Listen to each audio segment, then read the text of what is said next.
dan menangis. Seorang dermawan, seorang yang baik hati. Terima kasih telah menyelamatkan putriku. Kau telah menyelamatkan putriku. Reva meraih setengah dari sisa spray dan mendarat di bawah dengan mudah. Dan bersamaan dengan ini, terdengar tepuk tangan yang meriah dari segala penjuru. Orang-orang di sekitar yang menyaksikan ini sangat terkejut dengan sikap Reva. Mereka semua mengungkapkan rasa hormat dari dalam lubuk hati mereka. Semua orang yang berada di lantai atas langsung bergegas ke bawah. Semua orang langsung mengerumun dan untuk melihat kondisi Feli. Carlos bergegas ke bawah sambil memegangi dinding. Wajahnya penuh dengan rasa terima kasih. Dia memegang lengan Reva dengan erat. Air matanya berderai. Reva mengerti dengan apa yang dia pikirkan. Jadi dia menepuk bahunya dengan ringan. Carlos, gadis ini sangat baik. Mulai sekarang dia adalah istrimu, adik iparku. Kita adalah satu keluarga. Siapapun tidak ada yang boleh melarangmu menikahinya, ujar Reva dengan tulus dan sungguh-sungguh. Carlos menahan isak tangisnya dan berkata dengan terseduh, Reva, asalkan dia baik-baik saja, semuanya sama sekali tidak penting. Untuk aku mengerti maksud dia, tetapi aku tidak bisa begitu egois. Reva terkekeh dan menggelengkan kepalanya. Kau tidak egois. Apa kau lupa seberapa murah hatinya kau saat di sekolah dulu? Carlos tersenyum getir. Dulu dan sekarang berbeda. Kedua orang tuaku sudah kehilangan pekerjaannya dan mereka berdua juga masih perlu minum obat. Sementara kesehatan tubuhku juga seperti ini. Reva memotongnya. Ya, memang sudah berbeda. Kau sudah berbeda, tetapi kami juga sudah berbeda. Tetapi ingat, kau adalah saudara kami.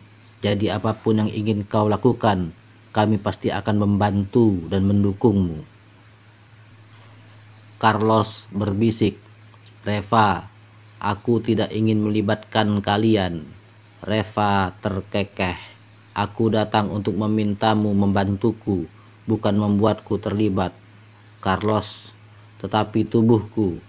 Reva menjawab, tenang saja, aku bisa menyembuhkan penyakit tante. Dan aku juga bisa menyembuhkan penyakitmu. Sudahlah, jangan membahas masalah itu dulu. Jangan sampai kau kehilangan gadis yang baik ini. Carlos menatap Reva yang menatapnya dengan tegas, lalu mengangguk dengan perlahan. Dia berjalan mendekat untuk melihat keadaan Feli, tetapi langsung didorong oleh Megan. Untuk apa kau kesini lagi? Lihat apa yang telah kau lakukan terhadap adikku. Apa kau benar-benar ingin membuatnya mati? Tubuh Carlos lemah sehingga begitu didorong, dia langsung jatuh di atas jalanan. Feli langsung bergegas untuk membantu Carlos, tetapi dia keburu ditarik oleh kakak perempuannya. Feli, kau jangan pergi ke sana. Kami melakukan semua ini juga untuk kebaikanmu sendiri. Kau tidak akan bahagia kalau menikah dengannya, ujar Megan dengan mendesak. Dengan marah, Feli berkata, kau tahu dari mana kalau aku tidak akan bahagia? Megan mendengus dingin. Apa masih perlu dikatakan? Hanya dengan melihat situasi keluarganya sekarang saja, coba kau hitung berapa biaya yang harus dikeluarkan dalam sebulan. Untuk kedua orang tuanya, hanya untuk membeli obat saja. Dia sendiri pun kondisi fisiknya seperti itu. Dia bahkan tidak bisa melakukan pekerjaan apapun.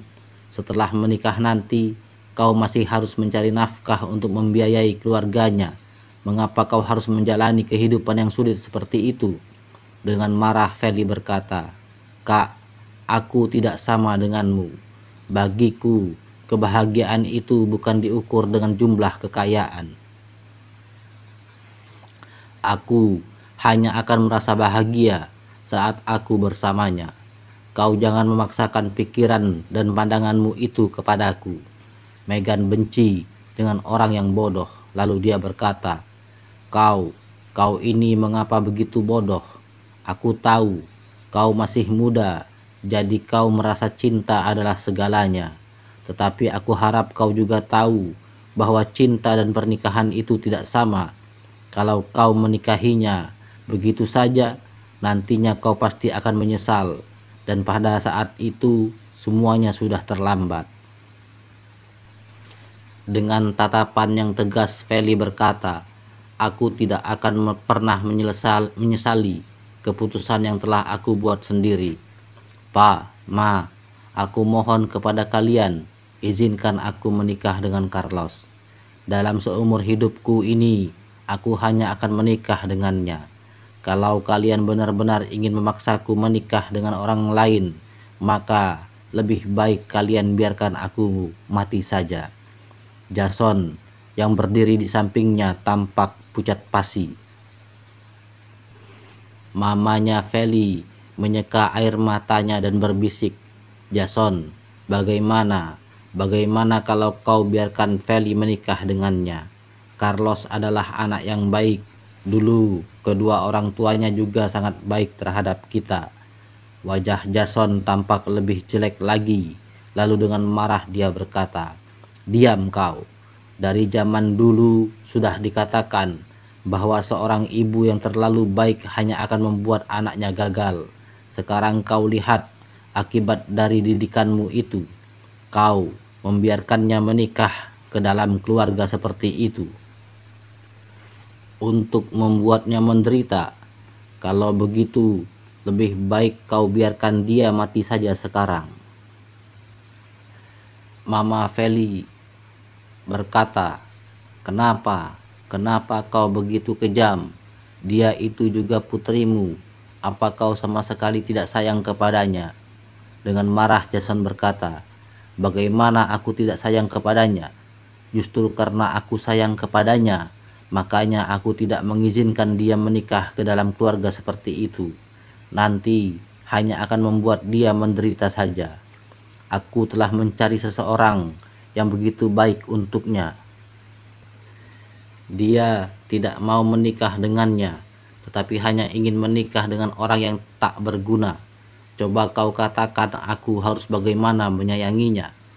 Mama Feli langsung kesal dan menjawab, Apa yang kau carikan itu adalah keluarga dan orang yang baik untuknya.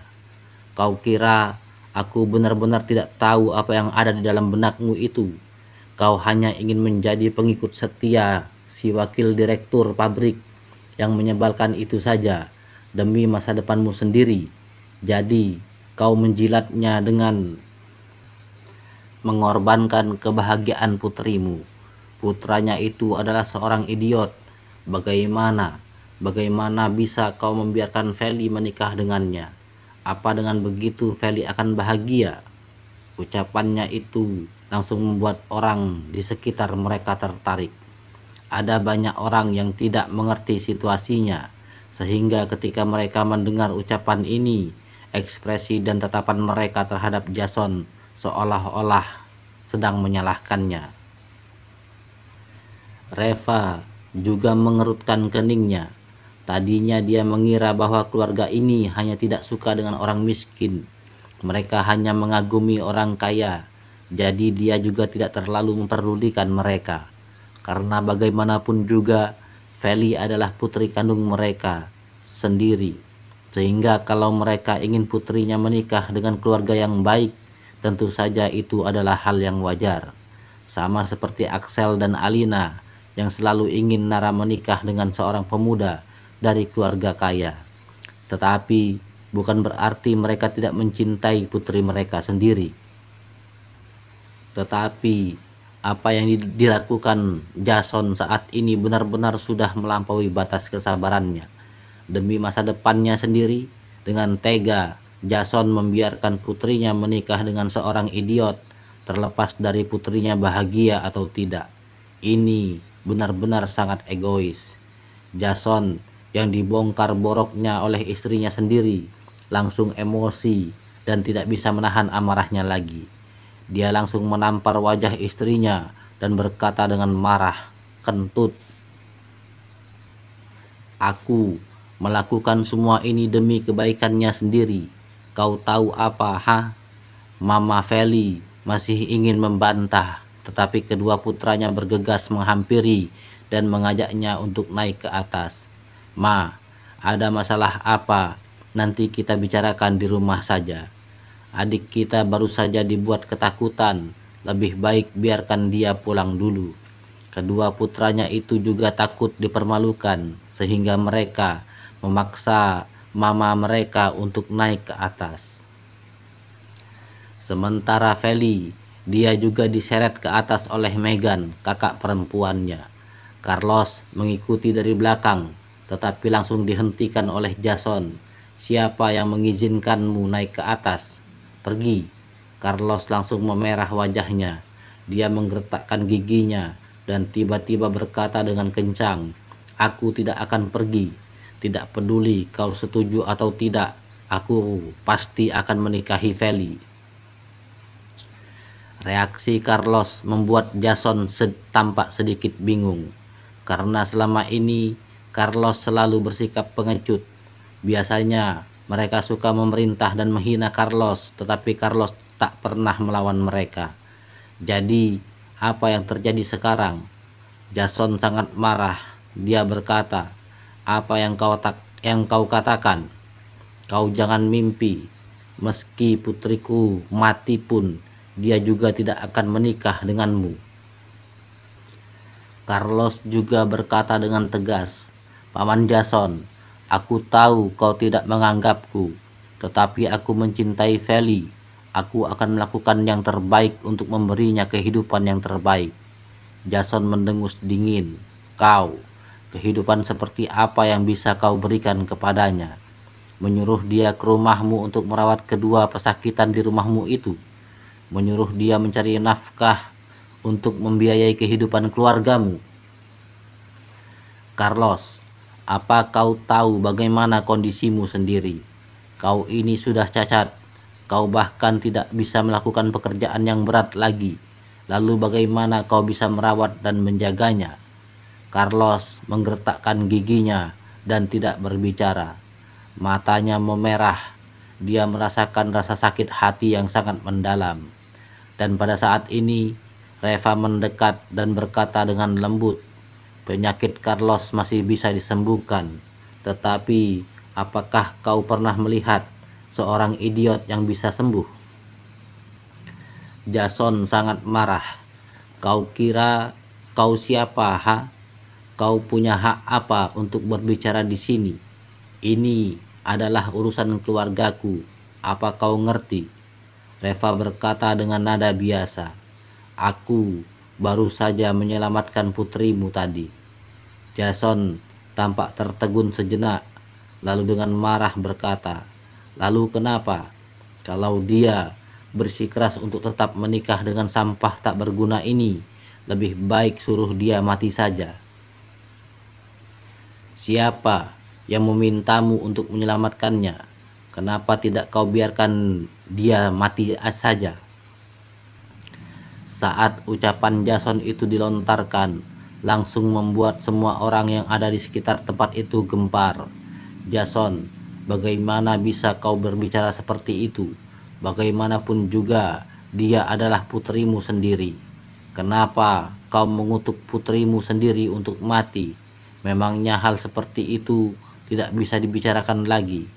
Orang ini adalah penyelamat putrimu. Bagaimana caramu berbicara dengannya? Orang seperti kau masih ingin menjadi wakil manajer? Kau adalah orang yang pertama menolaknya. Aku juga tidak setuju kalau kau menjadi wakil manajer pabrik. Aku akan pergi ke pabrik untuk berdemo." Aku juga ikut. Kerumunan orang terus bergaduh. Mereka benar-benar geram dengan apa yang dilakukan oleh Jason. Wajah Jason memerah. Sekarang adalah saat yang kritis baginya untuk dipromosikan menjadi wakil manajer pabrik. Kalau hanya gara-gara masalah ini dia tidak menjadi dipromosikan, itu benar-benar akan disayangkan sekali. Dengan garang, dia memelototi Reva sambil menggertakkan giginya. Dia berkata, "Oke, Carlos, karena kau ingin menikahi putriku. Kalau begitu ayo kita pulang dan diskusikan hal ini. Aku juga bukan orang yang tidak bisa diajak bicara. Tetapi masalah pernikahan ini tidak bisa dilakukan dengan terburu-buru juga." Carlos menghela nafas lega lalu dengan cepat mengangguk. "Terima kasih, Paman Jason." Jason tidak menjawabnya. Dia menggertakkan giginya lalu naik ke atas sambil diikuti oleh Carlos. Reva berjalan di belakang mereka. Dia menangkupkan kedua tangannya untuk membuat tanda hormat kepada sesemua orang yang ada di sekitarnya. Kemudian sambil tersenyum dia berkata, "Terima kasih atas bantuan kalian semua. Kali ini aku harus membuat Carlos menikah dengan Feli. Pesta pernikahannya akan diadakan besok. Kalau kalian ada waktu, silahkan datang untuk ikut merayakan dan meminum anggur kebahagiaan di sana." Semua orang langsung tertawa, dan ada seorang pria tua berkata dengan kencang, "Anak muda, aku adalah orang yang melihat Carlos tumbuh besar sedari dia kecil. Dia dan Feli adalah pasangan yang benar-benar serasi. Kalau mereka berdua benar-benar menikah, apapun yang terjadi, aku pasti akan pergi dan hadir dalam pesta pernikahannya untuk bersulang dengan anggur kebahagiaan itu." Semua orang ikut mengangguk. Kedua orang tua Carlos memang terkenal baik hati dan mereka cukup populer di daerah ini. Itulah sebabnya mengapa orang-orang bersedia untuk membelanya. Sambil tersenyum, Reva mengangguk dan mengikuti mereka naik ke atas. Di dalam rumah, tampak Feli dan ibunya yang sedang duduk di sofa. Air mata menetes tanpa henti. Megan dan kedua kakak laki-lakinya berdiri di samping. Mereka mengawasi mereka agar tidak kabur. "Biar ku beritahu, lebih baik kau jangan pikirkan hal ini lagi. Kau tidak akan mungkin menikah dengan sampah itu. Lebih baik kau kehilangan keinginanmu itu. Pergilah menikah dengan putra Direktur Chaiden. Kalau kau berani kabur lagi, aku akan patahkan kakimu itu."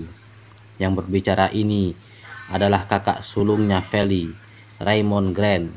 Dia memiliki wajah yang garang dengan ekspresi merah. Mama Feli tampak kesal.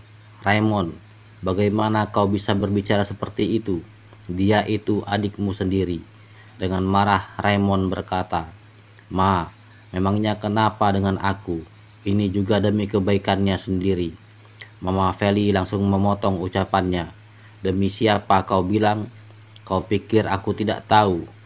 Direktur Chaiden telah berjanji kepadamu kan? Asalkan Feli bersedia menikah dengan putranya yang idiot itu, maka dia akan mengizinkan kau dan adikmu serta istrinya bekerja di pabriknya. Apa kalian benar-benar mengira aku tidak tahu apa yang ada di benak kalian berdua?" Raymond dan adiknya itu langsung merasa canggung, karena memang atas alasan inilah mereka berdua merasa panik dan khawatir akan masalah pernikahan ini. Megan menghampiri dan berkata, "Ma, Direktur Chaiden tidak ada hubungannya dengan aku, tetapi biarkan aku mengatakan sesuatu yang adil.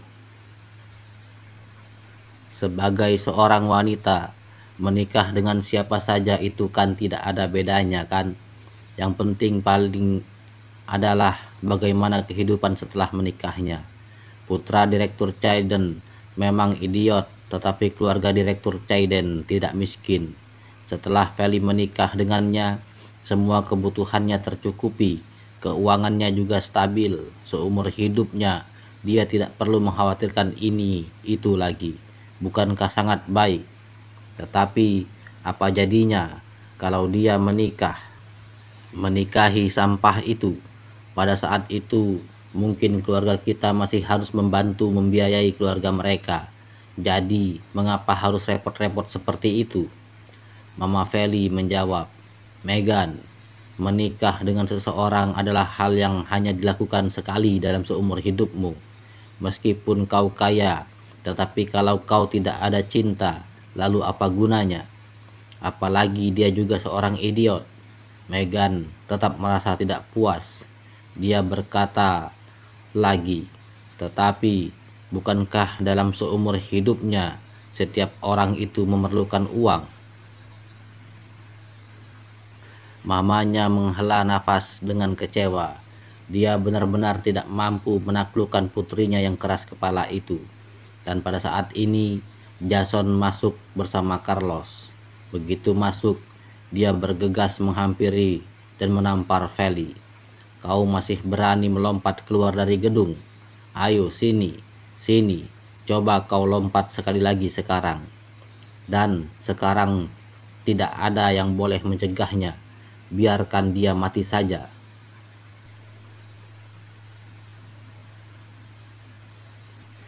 Semua orang yang ada di ruangan itu langsung tertegun.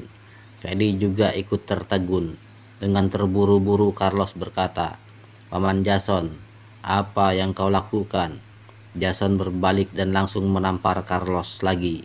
Dengan marah dia berkata, keluar kau dari sini. Tadi di bawah itu aku hanya menjaga reputasimu. Apa kau kira aku benar-benar takut kepadamu? Kau juga tidak melihat seperti apa rupamu itu. Benar-benar tak tahu diri. Kalau kau masih tidak mau pergi juga, aku akan membunuhmu. Feli bergegas dan berkata, Carlos, apa kau baik-baik saja? Jason langsung meraih lengan Feli, lalu dengan marah berkata, seret dia ke kamarnya. Kali ini kunci pintu kamarnya. Jendelanya tidak usah ditutup.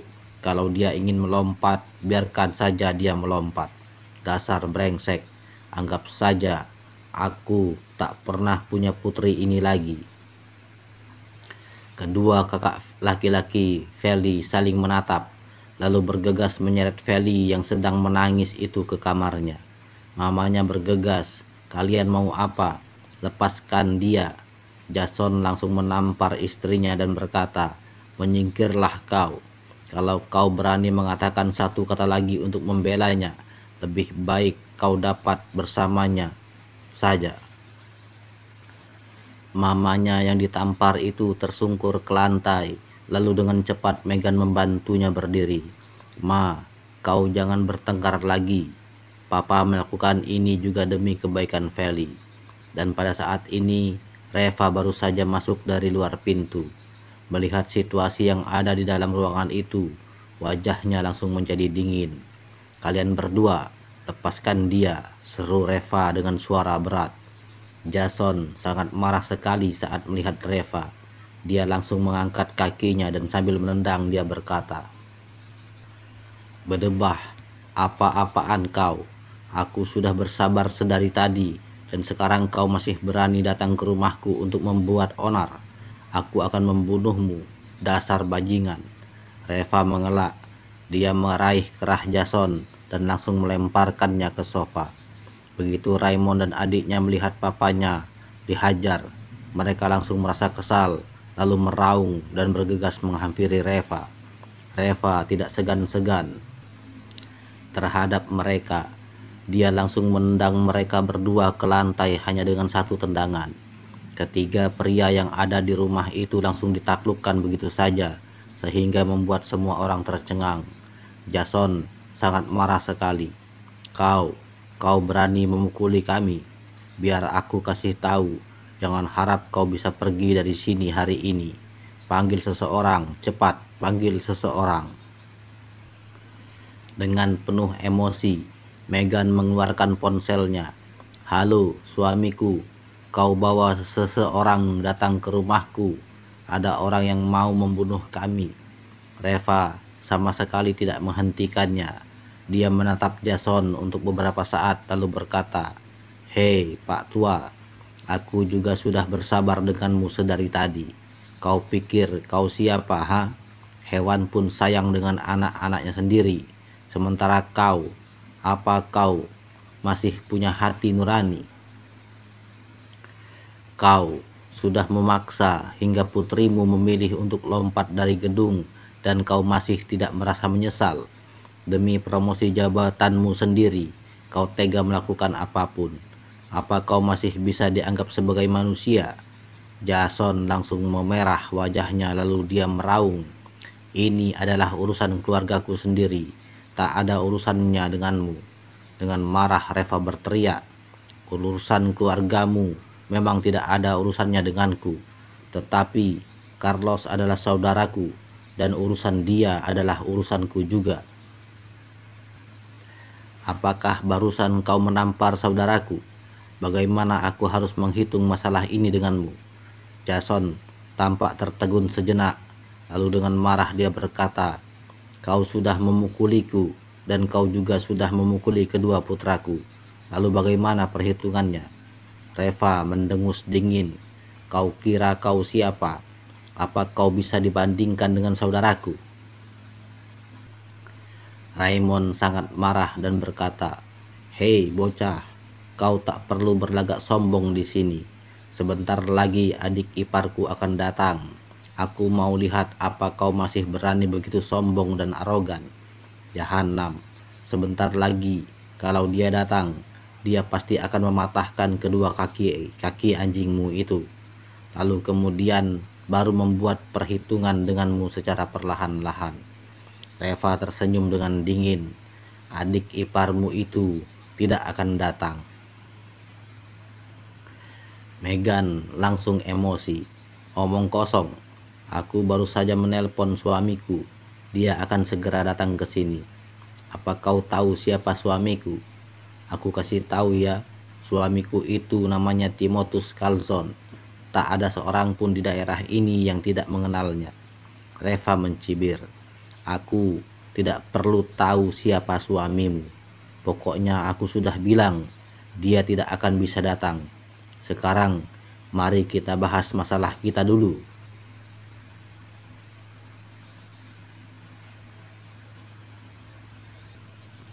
Keyakinan Reva itu membuat semua orang yang ada di ruangan itu merasa heran. Lalu dengan ragu, Megan mengeluarkan ponselnya dan menelpon suaminya kembali. Setelah menelpon beberapa kali, akhirnya baru dijawab teleponnya. Suamiku, kemana saja kau? Tanya Megan dengan cemas sambil menatap Reva dengan pandangan provokasi. Suaminya menjawab dengan suara tertekan, Megan, aku tidak bisa datang. Seketika itu juga semua orang yang ada di ruangan itu langsung tercengang. Megan tertegun. Kenapa?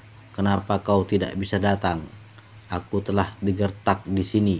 Seluruh keluargaku digertak. Suaminya, aku tahu. Tetapi aku juga masih ada hal yang perlu dilakukan di sini. Aku tidak tahu apa yang terjadi. Tetapi barusan Paman Fauzi membawa orang ke tempatku untuk mencari masalah. Aku dikepung oleh mereka sehingga tidak bisa pergi. Tetapi kau tak perlu khawatir, aku akan meminta temanku untuk membantumu. Megan langsung tercengang. Dia menatap Reva dengan tatapan kosong. Apa yang telah kau lakukan? Reva mendengus dingin. Sebenarnya saat dia naik ke atas tadi, dia sudah bersiap untuk melawan keluarga ini. Jadi pertama-tama dia menelpon Paman Fauzi dulu dan meminta putranya untuk membantunya menangani masalah ini. Dia tidak meminta Tiger untuk menanganinya, karena saat ini dia tidak ingin keluarga Grant mengetahui kekuatannya dulu. Dan kali ini Carlos pasti akan menikah dengan Feli. Reva tidak ingin menunjukkan kekuatannya di sini, karena dia ingin melihat dengan jelas sebenarnya siapa anggota keluarga Grant yang tidak merestui pernikahan ini. Kalau Reva langsung menunjukkan kekuatannya, maka dia tidak dapat melihat watak sebenarnya dari orang-orang ini. Reva memindahkan sebuah kursi dan duduk dengan gaya arogan, lalu dengan dingin berkata, "Oke, sekarang kita sudah bisa berbicara." Jason tampak lebih patuh sekarang. Dia tahu bahwa kekuatan menantunya itu tidak seberapa besar.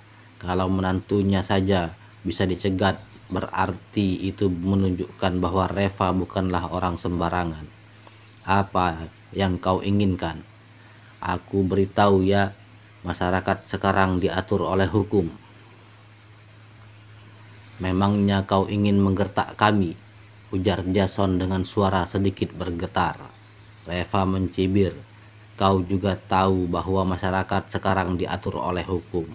Kalau sesuai dengan hukum yang berlaku di masyarakat, urusan pernikahan anak-anak itu adalah kebebasan mereka. Itu bukanlah suatu hal yang bisa kau ikut campuri. Dan juga dengan kau mengunci putrimu di kamar, itu bisa dikatakan penculikan. Apalagi kau juga telah memaksanya hingga membuat dia melompat dari gedung. Itu artinya setara dengan melakukan pembunuhan." Wajah Jason tampak kosong.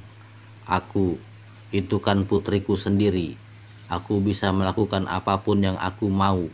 Kau jangan coba-coba menakutiku." Reva mendengus dingin.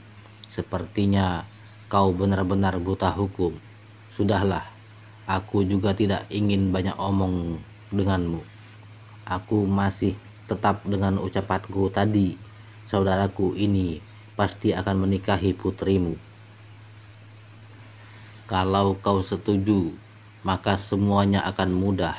Tetapi kalau kau tidak setuju, maka kita akan menggunakan jalur hukum dan kita akan lihat siapa yang akan menang." Jason menatap kedua putranya dengan tatapan kosong dan bingung. Dia benar-benar tidak paham mengenai ini. Putra bungsunya mengerti sedikit tentang hukum, jadi dengan tak berdaya dia mengangguk yang mengisyaratkan bahwa apa yang dikatakan Reva itu memang benar. Jason tampak sedikit panik. Lalu dia menarik nafas dalam-dalam, kemudian sambil menggertakkan giginya dia berkata, "Kau tidak perlu menakut-nakutiku. Aku tidak percaya kalau putriku berani menuntutku. Kalau dia berani menuntutku, aku akan mati di depannya." Orang tua ini benar-benar cukup kejam. Dengan tega dia menculik dan memperdaya putrinya sendiri. Lalu Reva tersenyum dengan datar dan berkata, "Tenang saja, kau pasti akan mati. Kau tak perlu buru-buru. Aku tidak menakut-nakutimu. Aku hanya berbicara denganmu saja. Sekarang katakan padaku, bagaimana caranya agar kau mau menikahkan putrimu dengan saudaraku itu?" Tepat ketika Jason baru saja mau menolak, tiba-tiba Megan mendekatinya dan berbisik beberapa patah kata di telinganya. Mata Jason langsung berbinar lalu dengan cepat berkata, "Oke, aku juga bukan orang yang tidak adil. Aku hanya memiliki 2 putri. Saat putri sulungku menikah, dia diberi mahar sebanyak $300.000. Dan putri bungsuku ini, tentu saja aku juga tidak ingin membuatnya sedih. Kalau kalian bisa memberikan mahar sebesar $1 juta, maka aku akan menyetujui pernikahan ini." Mata Carlos langsung membelalak dengan lebar. $1 juta? Dari mana aku mendapatkan $1 juta? Feli juga tampak cemas. "Pa, apa yang kau katakan itu? Kau mau menjual putrimu atau menikahkan putrimu?"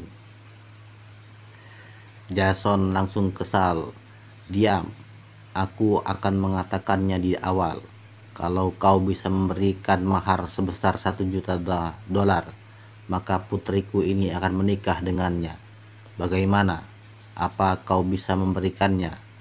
Megan menatap Reva dengan penuh kebanggaan dan ekspresi meremehkan. Bahkan suaminya pun merasa berat untuk memberikan $1 juta. Ekspresi Reva sama sekali tidak berubah. Dengan santai dia tersenyum. $1 juta. Hei Pak Tua, apa putrimu ini hanya bernilai $1 juta di matamu? Jason mendengus dingin. Untuk apa kau masih banyak omong? Apa kau bisa mengeluarkan $1 juta? Reva menatap Carlos dan terkekeh. Carlos, bagaimana menurutmu? Wajah Carlos memerah. Reva, aku benar-benar tidak punya uang sebanyak itu. Reva menggelengkan kepalanya. Aku tidak tanya apa kau punya uang sebanyak itu. Aku tanya, bagaimana menurutmu nilai $1 juta itu? Apa cukup setimpal? Carlos tampak resah. Reva, apa maksud ucapanmu itu? Di hatiku, Feli itu tak ternilai. Meskipun ditukar dengan nyawaku pun aku rela. Reva mengangguk dan melirik Jason. Kau dengar tidak? Itu baru dinamakan cinta sejati. Dia mencintai putrimu. Itu artinya putrimu itu sangat berharga baginya. Tetapi kau malah menggunakan putrimu sebagai alat tawar-menawar untuk promosi jabatanmu sendiri. Jadi di hatimu, putrimu itu memiliki sebuah nilai berharga. Ini adalah perbedaan di antara kalian. Air mata menggenang di matanya. Dia merasa sangat tersentuh. Jason sama sekali tidak peduli ucapan Reva itu. Dengan sabar, dia berkata, jangan banyak omong kosong. Kau bertanya apa permintaanku tadi. Jadi aku sudah mengatakannya sekarang. $1 juta. Kalau kau bisa memberikannya, maka putriku ini akan dinikahkan dengannya. Reva berkata, $1 juta. Boleh, tetapi aku punya satu permintaan. Jason langsung tertegun. Apa Reva benar-benar bisa memberikan $1 juta? Tetapi dengan cepat dia segera merasa senang lagi. Bisa mendapatkan $1 juta itu jauh lebih baik daripada hanya menjadi wakil manajer. Kalau dia menggunakan $300.000 untuk memberikan sebagai hadiah, kemungkinan besar dia pasti akan bisa menjadi wakil manajer pabrik, dan sisa $700.000 hanya masuk ke kantongnya sendiri. Apa permintaanmu? Tanya Jason dengan cepat. Reva berkata,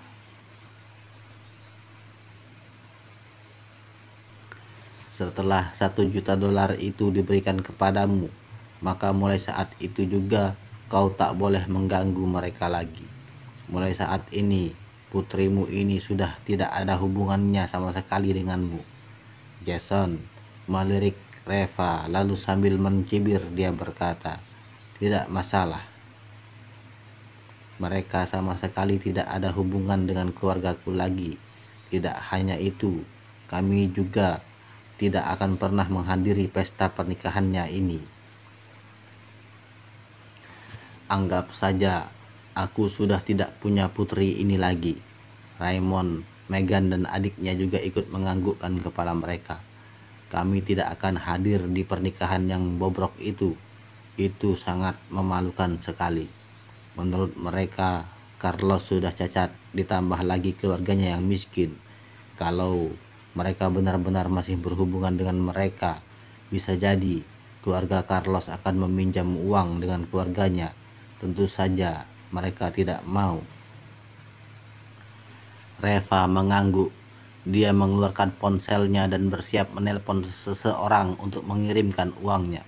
Tetapi kemudian dia baru sadar, ternyata ponselnya rusak. Setelah mengingat-ingat kembali, dia berpikir mungkin teleponnya tidak sengaja rusak saat berkelahi tadi.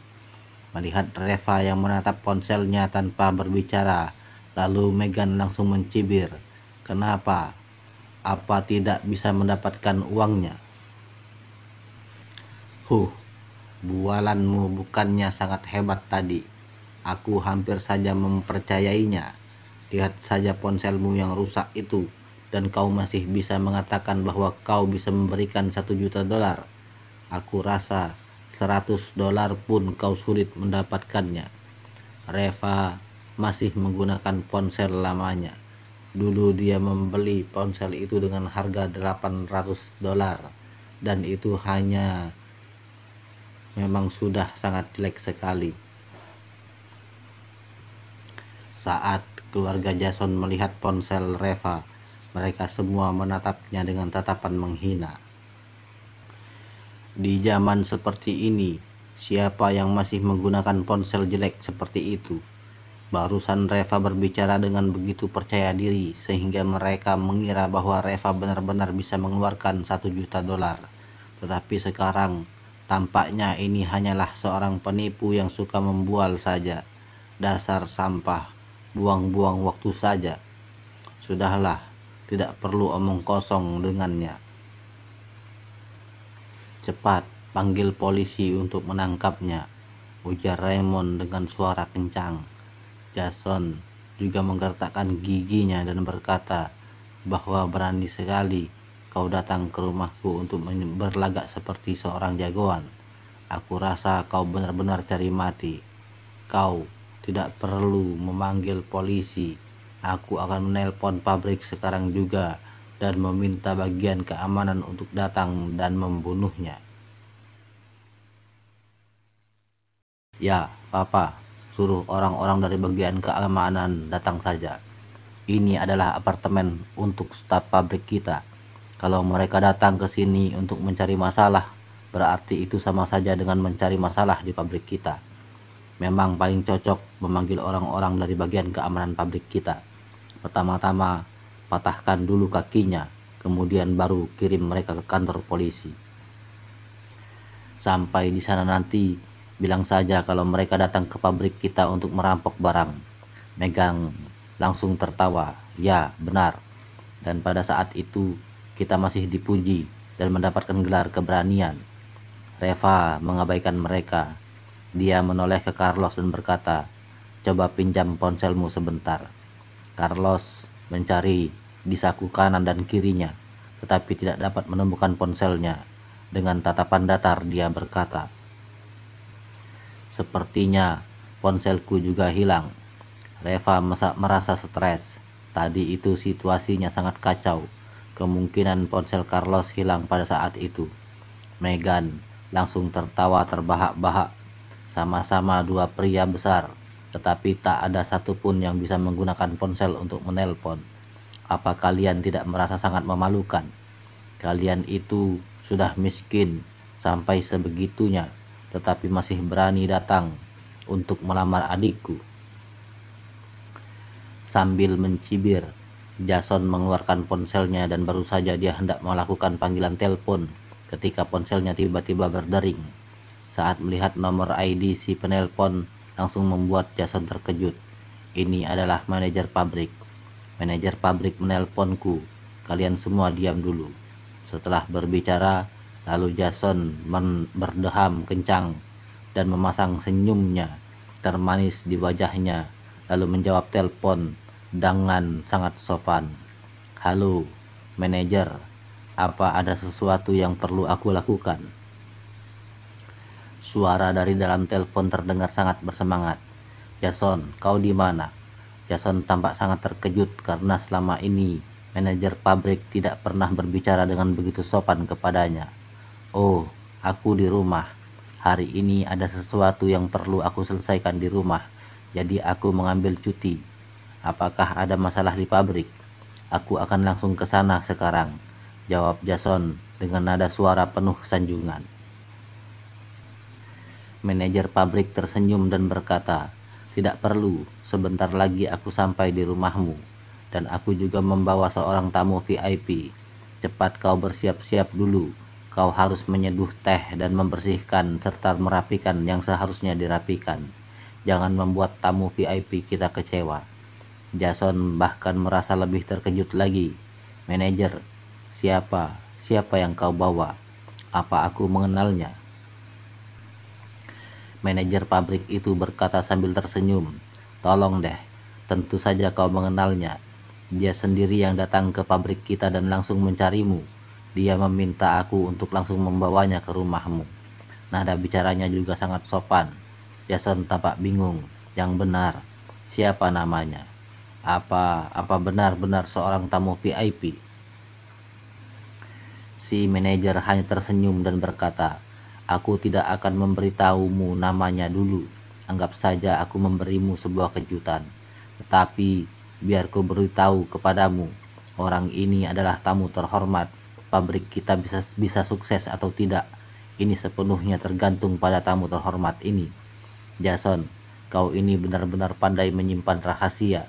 Kalau kau mengenal tamu yang begitu agung, mengapa tidak mengatakannya dari dulu? Kalau sejak awal aku tahu kau punya koneksi yang begitu hebat, untuk apa juga aku mencari perusahaan-perusahaan itu untuk bekerja sama? Sudahlah, setelah masalah kali ini selesai, kau akan menjadi orang nomor 2 di pabrik mulai saat itu." Mendengar itu, Jason langsung merasa sangat gembira sekali. Sekarang dia hanya menjadi seorang supervisor bengkel, sama sekali tidak ada embel-embel wakil manajer apapun. Tadinya dia berpikir bahwa kalau bisa menjadi wakil manajer sekali dalam seumur hidupnya saja, dia sudah merasa sangat gembira sekali. Tetapi dia sama sekali tidak pernah menyangka bahwa dia akan dipromosikan menjadi orang nomor 2 di pabrik.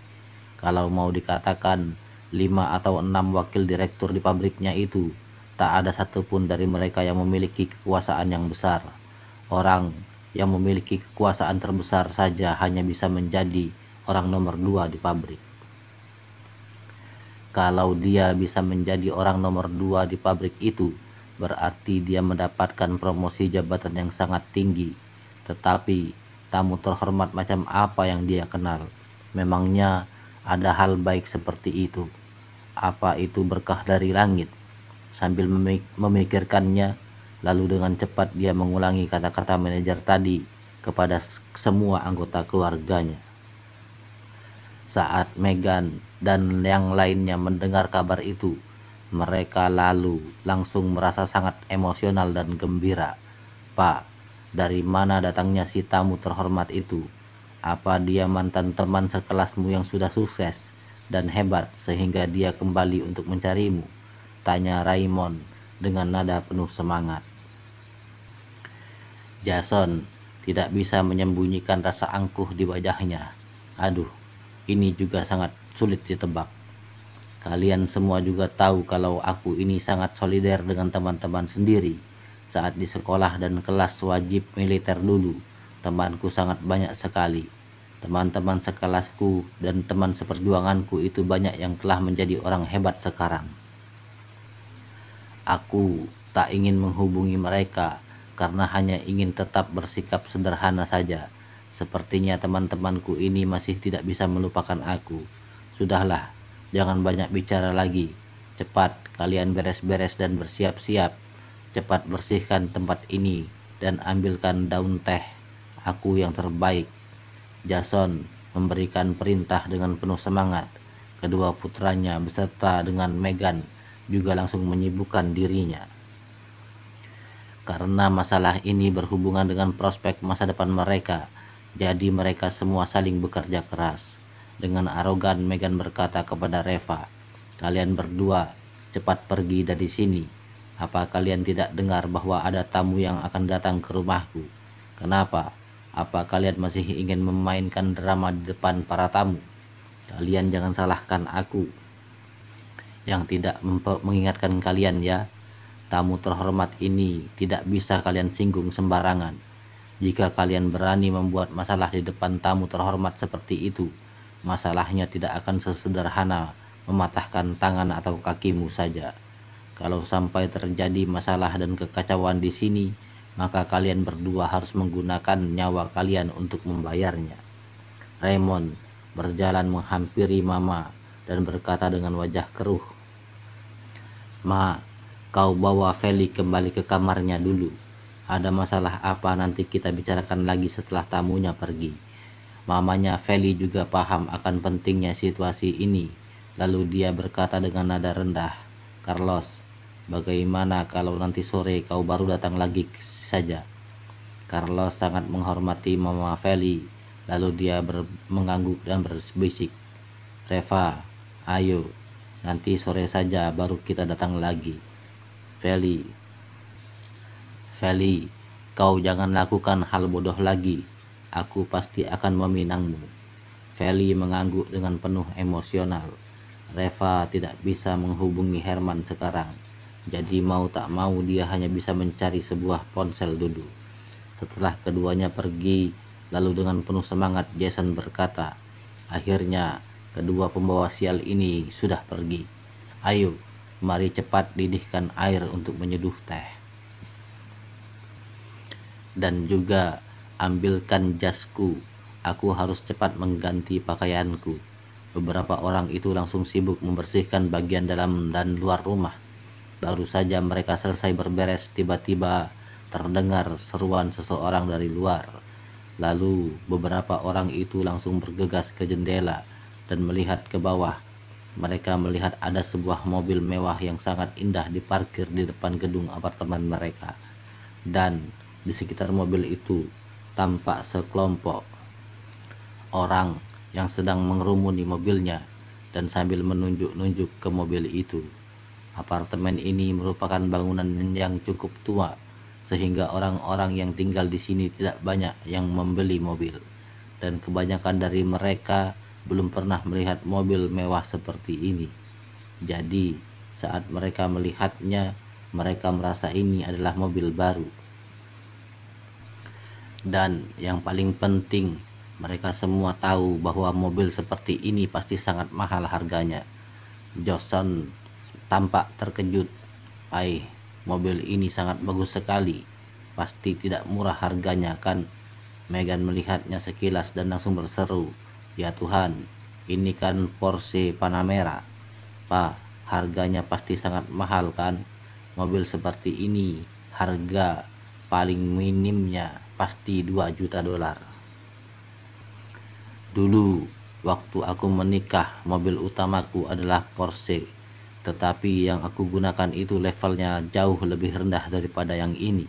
Sedangkan yang ini begitu dilihat saja sudah kelihatan sangat keren, cantik sekali. Mata Jason langsung membelalak lebar. Ternyata mobil ini sangat mahal. Raymond dan adiknya juga bersandar di jendela dan ekspresi wajah mereka tampak penuh dengan kekaguman. Kebanyakan anak-anak muda sekarang sangat suka dengan mobil, apalagi mobil mewah seperti itu. Siapa yang memiliki mobil mewah seperti ini di daerah kita? Tanya Raymond dengan penasaran. Jason menggelengkan kepalanya dan berkata, kau bercanda. Semua karyawan lama pabrik kita tinggal di daerah ini. Bahkan Mercedes-Benz yang dimiliki oleh manajer pabrik kita saja harganya hanya 600.000 dolar lebih. Siapa yang mampu membeli mobil dengan harga 2 juta dolar seperti ini? Raymond tertegun. Lalu bagaimana bisa ada mobil ini di sini? Mata Megan tampak berkilauan dan tiba-tiba berkata, Pak, apa ini adalah mobil teman lamamu itu? Jason langsung berdetak jantungnya dengan kencang. Kalau memang benar seperti itu, maka kali ini dia pasti akan menjadi pusat perhatian orang. Jason segera melihat keluar dan mendapati beberapa orang tampak turun dari dalam mobil. Yang satu berperawakan botak dan gemuk, itu adalah manajer pabriknya. Dan di belakang si manajer pabrik itu tampak seorang pria yang dengan seringai di wajahnya, sepertinya dia ini adalah si pemilik mobil ini. Kalau Reva ada di sini, dia pasti akan mengenali pria itu karena dia adalah Herman. Setelah Herman selesai menangani urusan di perusahaannya, lalu dia segera bergegas ke rumah Carlos untuk membantu. Di tengah perjalanannya, dia menelpon Reva dan mengetahui bahwa Reva telah pergi ke rumah Feli untuk membantu. Oleh karena itu, dia langsung berbalik arah dan datang ke sini. Dia tak punya waktu untuk pergi ke rumah Carlos lagi. Tetapi Dia juga tidak tahu keluarga Grant tinggal di mana. Jadi begitu sampai di sini, dia langsung menelepon Reva dan Carlos, tetapi ponsel mereka tidak ada yang menjawab karena pada saat itu ponsel mereka sudah hilang. Sehingga akhirnya mau tak mau Herman hanya bisa mendatangi pabrik tempat Jason bekerja dan mencari agar orang-orang di pabrik mau mengantarkannya ke sini. Dan samar-samar dia pernah mendengar Carlos membicarakan tentang Jason. Jadi setelah sampai di sana, dia langsung berkata bahwa dia ingin mencari Jason. Karena Jason nantinya akan menjadi mertua Carlos, maka bisa dikatakan Jason adalah orang yang lebih tua darinya. Sehingga pada saat Herman membahas tentang Jason, dia bersikap sangat hormat kepadanya. Dan akibatnya si manajer pabrik malah salah mengira bahwa Herman adalah adik kelasnya Jason. Saat si manajer pabrik itu mengetahui status Herman, dia langsung berinisiatif untuk mengantar Herman secara pribadi. Tentu saja orang-orang yang ada di lantai atas itu tidak tahu situasinya.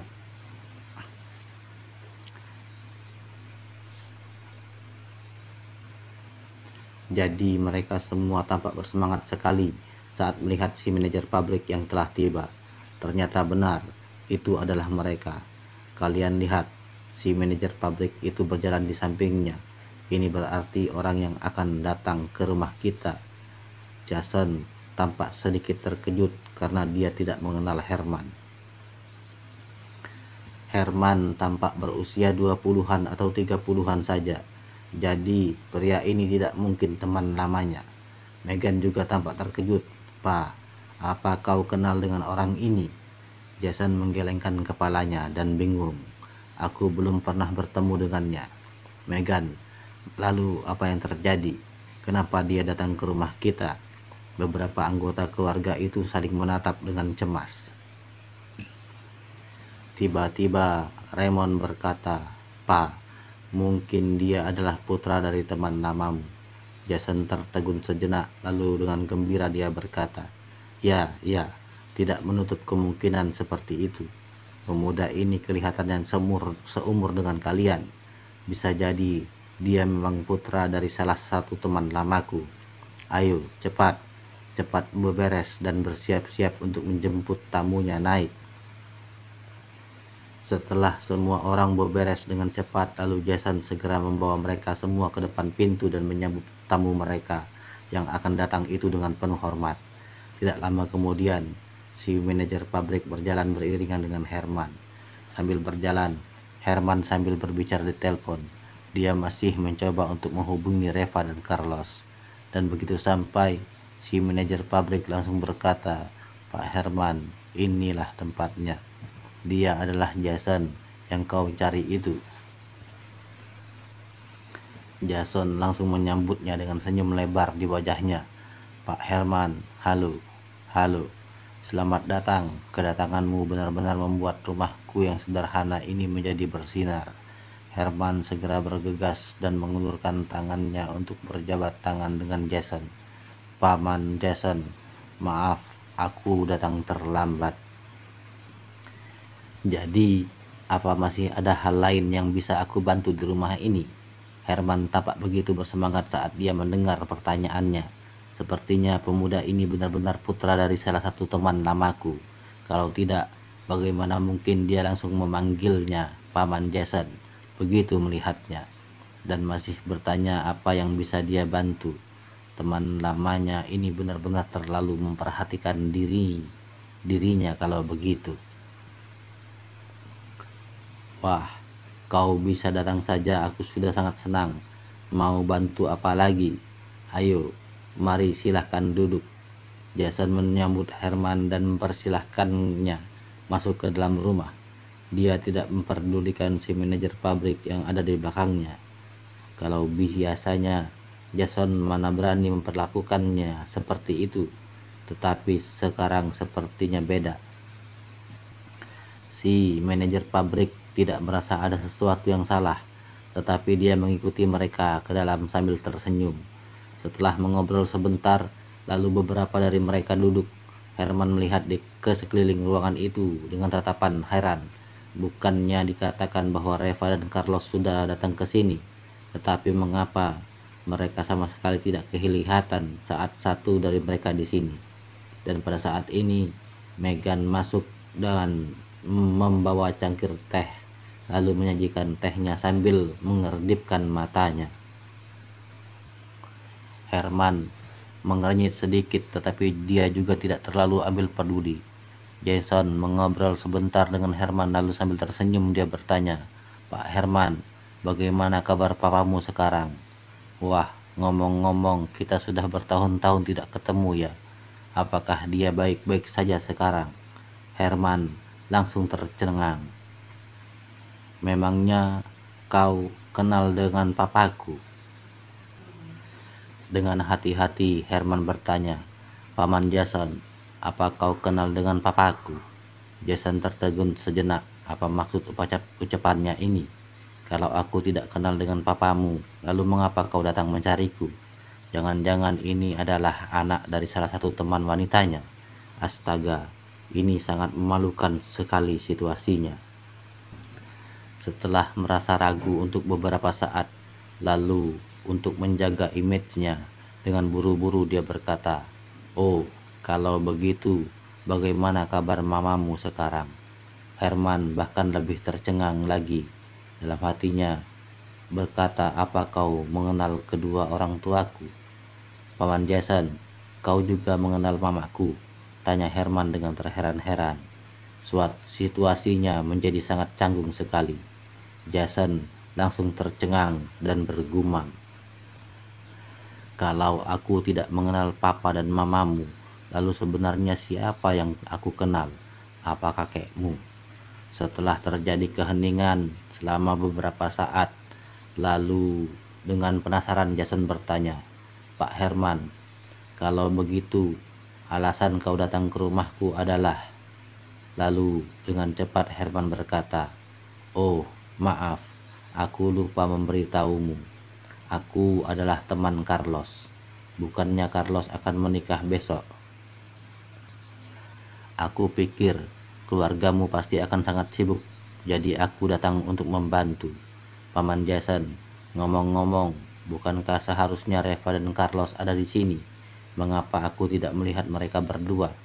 Ucapannya ini langsung membuat semua orang yang ada di ruangan ini membeku. Jason dan yang lainnya benar-benar terpana. Setelah terjadi keheningan yang cukup lama, lalu Megan yang sudah tidak tahan langsung bertanya, Apa kau benar-benar teman Carlos?" Herman langsung mengangguk. "Tentu saja. Kami tidak hanya teman, tetapi bisa dikatakan kami sudah seperti saudara sendiri.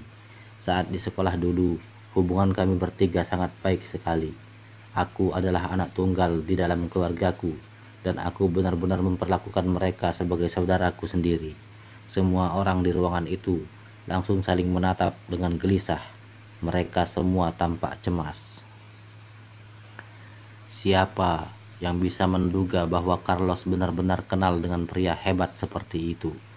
Jason menarik napas dalam-dalam lalu dengan hati-hati bertanya, "Pak Herman, kalau boleh tahu, kau bekerja di bidang apa dan perusahaan apa?" Si manajer pabrik itu langsung tersenyum dan berkata, "Jason, apa kau belum tahu? Pak Herman adalah CEO dari perusahaan bahan farmasi obat Su. Dia adalah Herman Tam. Saat ini, 70% dari bisnis bahan obat di kota Carson semuanya harus dilakukan melalui perusahaan obat farmasi Su ini. Bisa dikatakan bahwa Pak Herman ini adalah raja bahan obat di kota Carson."